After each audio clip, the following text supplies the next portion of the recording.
আসসালামু আলাইকুম। সম্প্রতি নারী বিষয়ক সংস্কার কমিশন কর্তৃক সুপারিশকৃত প্রস্তাবনাগুলোর পরিপ্রেক্ষিতে আমাদের মূল্যায়ন ও মতামত উপস্থাপন করছি।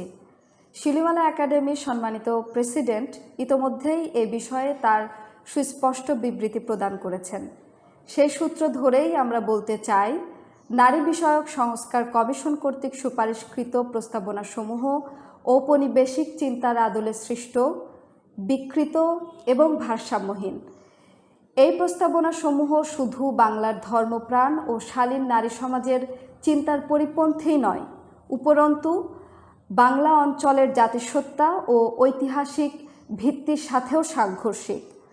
এই প্রস্তাবনাসমূহ বাংলার বেশিরভাগ নারীদের চিন্তার প্রতিনিধিত্ব করে না, বরং আমরা মনে করি এই প্রস্তাবনাসমূহ বাংলাদেশের অধিকাংশ নারীর জন্য অপমানজনক।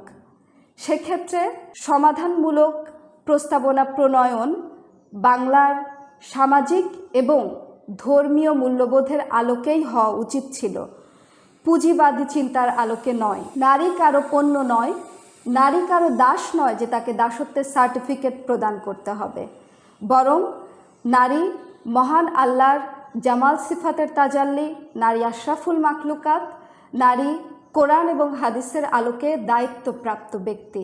নারী ইসলামী সভ্যতার গৌরবদীপ্ত উত্তরাধিকার।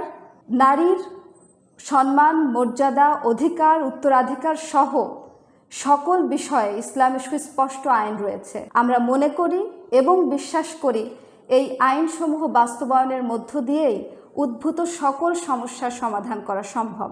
নারীর সম্মান রক্ষা, নারীর মর্যাদা প্রদান, নারীর জন্য বসবাস উপযোগী পরিবেশ নিশ্চিত করা, নারীর মধ্যে সমাজ ও রাষ্ট্রে অবদান রাখার যে সক্ষমতা রয়েছে সেই সক্ষমতার যথাযথ ব্যবস্থা করার জন্য সুস্থ নিরাপদ কর্মসংস্থান তৈরি করা রাষ্ট্রের কর্তব্য।